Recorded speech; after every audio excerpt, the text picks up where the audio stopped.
मानव mobile सत्संग का 229वां दिन। तत्काल सिद्धि का मार्ग। साधन प्रणाली दो तरह की है।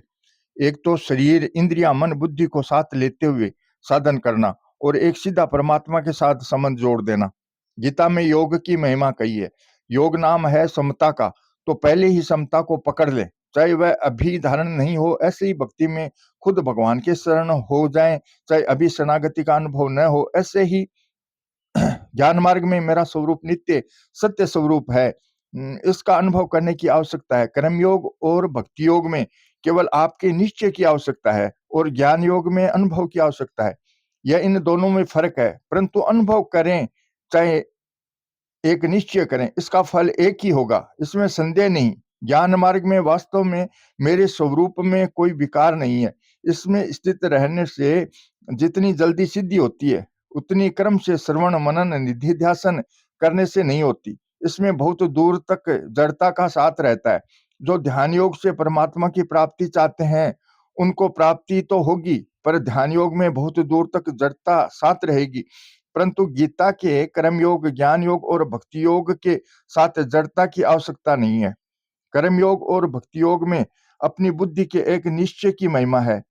इस वास्ते भगवान ने कर्म योग में कहा व्यय सायात्मिका बुद्धि रेखा, और भक्ति योग में कहा सम्य गव्य वसितो ही से। ज्ञान योग में कहा ऐसा ते अभिहिता सांख्य बुद्धि योग्य तविमाम शरणु। अर्थात यह समबुद्धि पहले सांख्य योग में कह दी, अब इनको योग के विषय में सुन। वह समबुद्धि है। सुख दुखे समय कृत्वा लाभा लाभो जया जयो। सांख्य में स्वरूप के अनुभव के बाद समबुद्धि होती है, और योग कर्म योग में समबुद्धि होने के साथ स्वरूप में स्थिति होती है। यह मार्मिक बात है। वास्तव में स्वरूप में जड़ता नहीं है। ऐसा विचार के द्वारा ठीक अनुभव हो गया, तो अब इनमें स्थित रहने से जितनी जल्दी सिद्धि होगी, उतनी जल्दी सिद्धि दोषों को दूर करने, श्रवण मनन निधिध्यासन ध्यान करने से नहीं होगी। ऐसे ही भक्ति में मैं भगवान का हूँ, यह मान्यता करने से ही सिद्धि हो जाए। मान्यता कैसी होनी चाहिए? जिसको कोई हटा न सके, ऐसी दृढ़ मान्यता।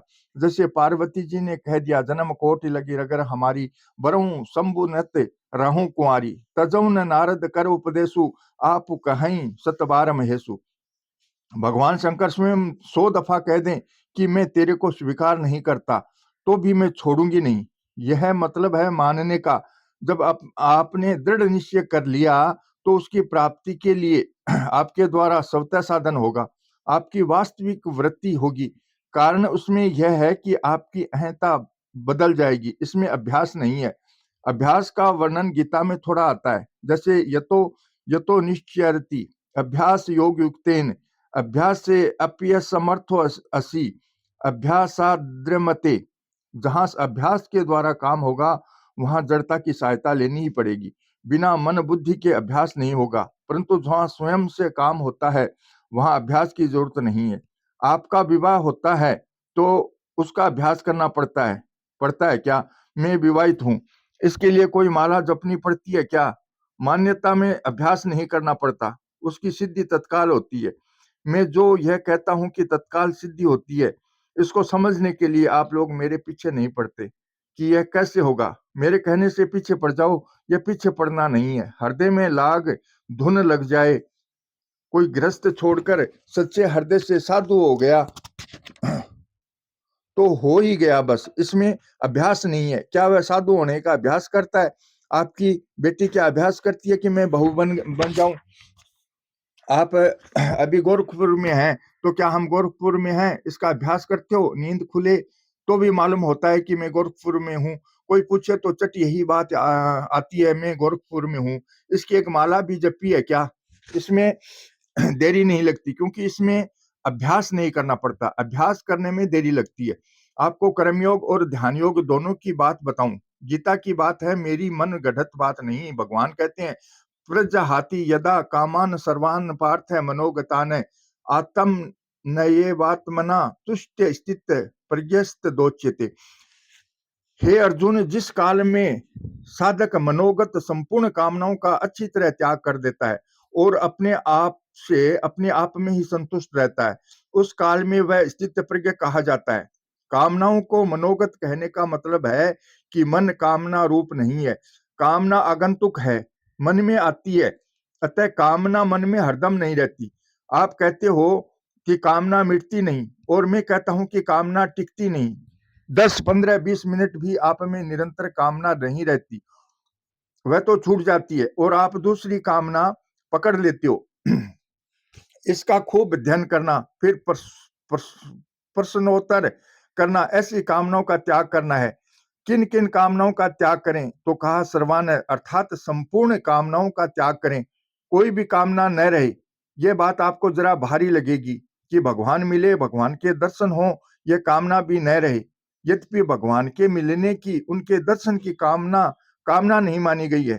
कामना जड़ की होती है, चेतन की कामना नहीं होती। आवश्यकता होती है, परंतु यह भी न हो।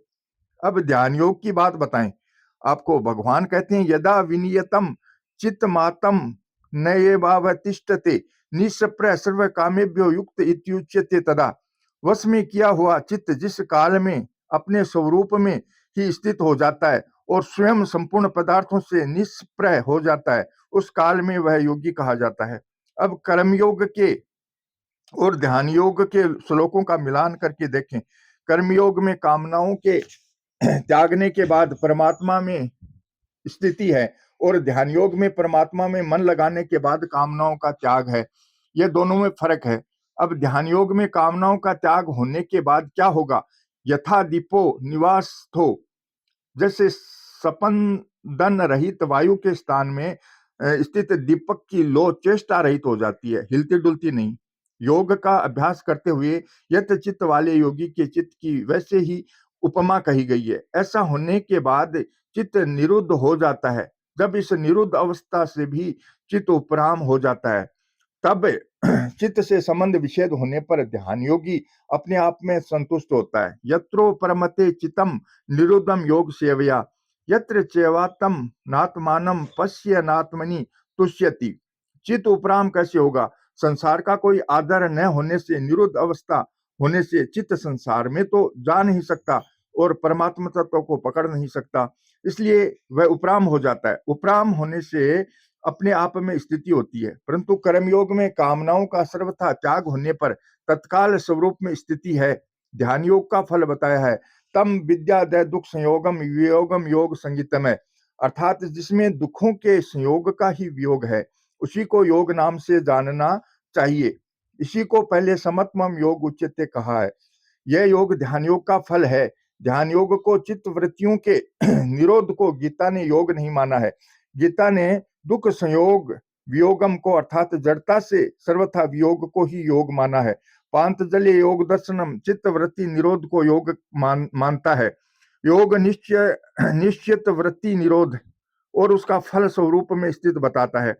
तदा दृष्टु स्वरूपे वस्थानमय, परंतु गीता आरंभ में ही स्वरूप में स्थिति को योग बताई है।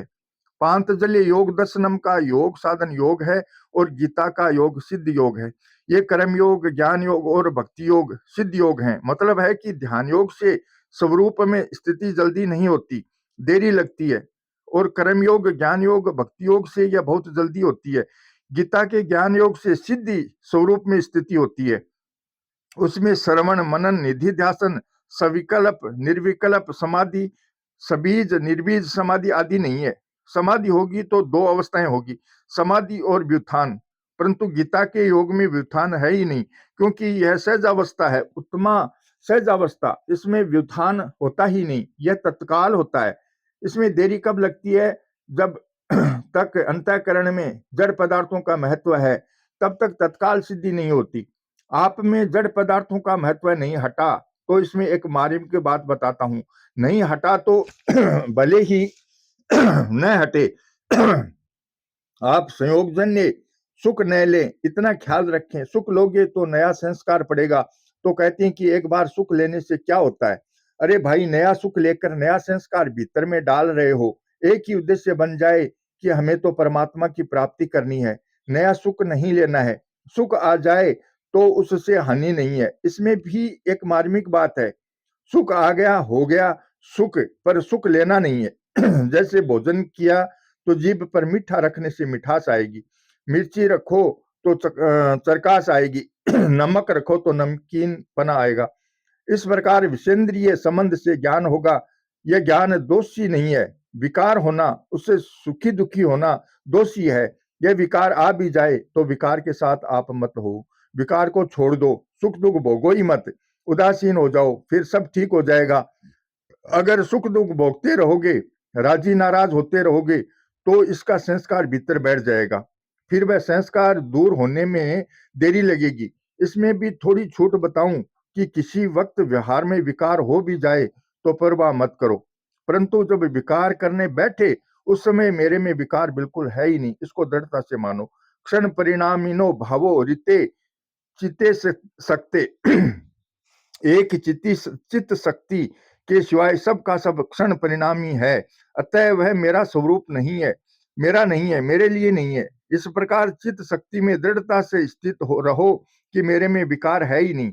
उस चित्त शक्ति में जितने दृढ़ रहोगे उतनी ही आप में विलक्षणता आएगी। जिन मन बुद्धि इंद्रियों को आप वश में नहीं रख सकते हो, अपने में एक कमजोरी का अनुभव होता है, वह कमजोरी नहीं रहेगी। आपको आश्चर्य आए ऐसा बल आ जाएगा। काम को जीतने की, क्रोध को जीतने की, लोभ को जीतने की, मोह को जीतने की, मात्सर्य दोष को दूर करने की ताकत अपने आप आ जाएगी। परंतु ताकत लेने के लिए स्थित नहीं होना है, इसका विचार ही नहीं करना है कि हमें ताकत लेनी है। केवल चित्त शक्ति में अपनी स्वरूप में स्थित होना है कि मेरे में कोई विकार नहीं है। दिन में 10 बार, 15 बार, 20 बार, 50 बार, 100 बार, 200, 3 सेकंड के लिए भी इसमें स्थित हो जाओ कि हमारे में दोष नहीं है। अपने स्वरूप को संभाल लो। शंकर सहज स्वरूप सम्हारा, यह तत्काल सिद्धि देने वाला योग है, इसमें देरी का काम नहीं है। उन ऋषियों आदि को इतना समय लगा, इतने वर्ष लगे, ऐसा देखकर इस बात को रद्दी कर दो तो आपकी मर्जी। मेरी प्रार्थना तो यह है कि आप इस बात को मान लो, करके देख लो।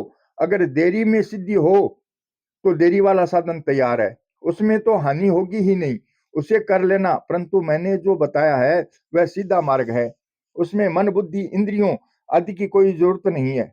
अंत में तत्व की प्राप्ति होगी तो वह वास्तव में बुद्धि के द्वारा नहीं होगी, बुद्धि के त्याग से होगी, अहंता पूर्वक नहीं होगी, अहंता के त्याग से होगी। स्वरूप में स्थित होने पर अहंता का त्याग स्वतः स्वाभाविक हो जाएगा, और इसका त्याग होने पर वृत्तियों को रोकना, मन को लगाना आदि कुछ करना नहीं पड़ेगा। आपको आपको विश्वास नहीं होता तो करके देख लो। मैं कहता हूं बहुत जल्दी होता है, जल्दी होता है, ऐसी रीति है। यही रीति है व्यवसायत्मिका बुद्धि रेखा और सम्य व्यवसितो ही से। भगवान ने कहा है अपिचेत सु दुराचारो भजते मामन्य भाके साधु रेव से मंतव्य सम्य यह व्यवसितो ही से। अगर कोई सुष्ट दुराचारी, दुष्ट दुराचारी हो, सांगोपांग दुराचारी हो, वह भी अनन्य भाव से भगवान का भजन करता है तो उसको शुद्ध मान लो।